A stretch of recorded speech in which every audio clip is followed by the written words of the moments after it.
The Office of Inspector General is a federal auditing organization. Think of it like this. The OIG's office is like a nosy set of parents looking for fraud, waste, or abuse of money. Last summer, auditors started snooping around in the Housing and Urban Development Department. You may know it as HUD or Section 8.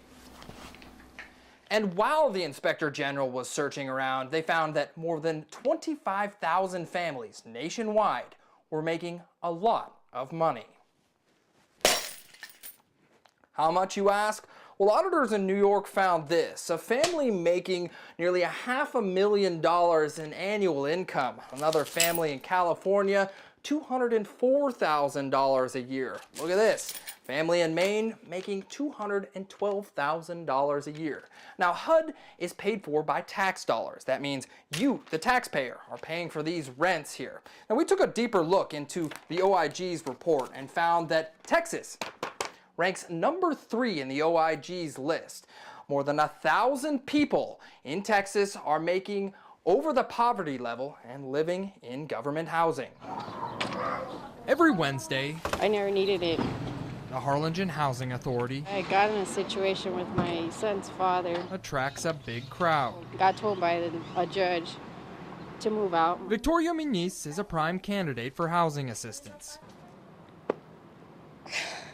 To keep him out of harm's way from other people.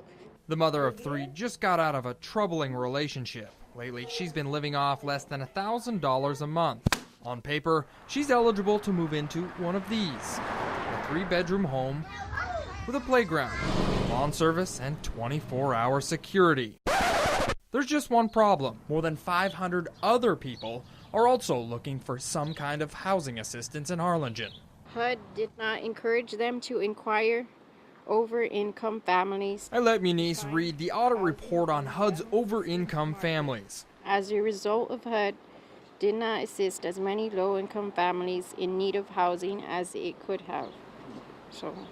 The Harlingen Housing Authority has 494 government housing units. 19 of those units have families making over the income limit.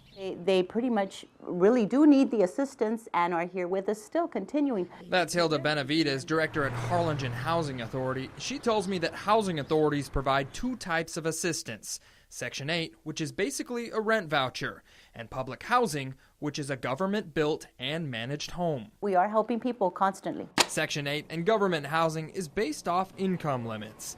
This is the complicated chart that the Housing Authority uses, and I'm not going to bore you by explaining how it works, but here's an example. A family of 4 making less than $42,000 a year qualifies for housing. But here's the catch. Section 8 housing is temporary. Once you make more than $42,000 a year for more than 6 months, you're out of the program. Government housing, on the other hand, is much different. We cannot ask the family to move out because they're over income. Now, some may say that HUD housing residents are milking the system, but if you ask the Housing Authority themselves, they'll tell you differently. I don't think that any family earning such a high salary, wants the stigma of living under public assistance. Mission Housing Authority has 1,000 families waiting for assistance. Director Joel Gonzalez says families that are over income are actually success stories. He says in 2014, a family in one of his units made $19,000 over the income limit. That family has since moved out. To have families of low income with a more affluent families, hopefully, to bring that family up. Now, the Housing Authority's theory here is that if they leave the HUD housing residents that are over income in the system, it'll create sort of an example for the rest of the residents. Well, the problem with that is that the OIG found that there's no actual data to back that up. I was looking for the shortcut. Jaime Zarate is a retired repairman. In his younger years, he used to transcribe Morse code for the Mexican government. Receiving and sending message. He says a gallbladder surgery left him disabled. He's been in the San Benito public housing for 16 years. 3 years ago, his doctor helped him upgrade to this 2-bedroom bachelor pad. The prescription said that I I am claustrophobia. I was claustrophobic. The witty 83-year-old spends his days tinkering with broken appliances. When his Social Security check comes, he says $97 goes to rent. The rest goes to food and visiting his wife in Brownsville. From my years in housing, I think that's what I've seen is that people would much rather be taken care of than have to worry about doing it on their own. That's Tony Hasbergen with the San Benito Housing Authority. In 2014, he had a family making $28,000 over the income limit. You know, you might have to lay somebody off, you might have to drop services. So if you have people that are over income that are paying that flat rent, it kind of it doesn't fix the problem, but it makes the problem a little less painful. Funding is kind of a crapshoot for housing authorities. Hasbergen tells me that he could be approved for $1 million budget, but the government may only grant him 80% of that. When that happens, jobs are on the line. The yard guy, the security, and the front desk lady all need to get paid. And one way to make payroll is by keeping over-income people. It does have to be some type of mixed income families where you have it for it to work. Over-income families generally pay higher rent, somewhere around $500 to $700.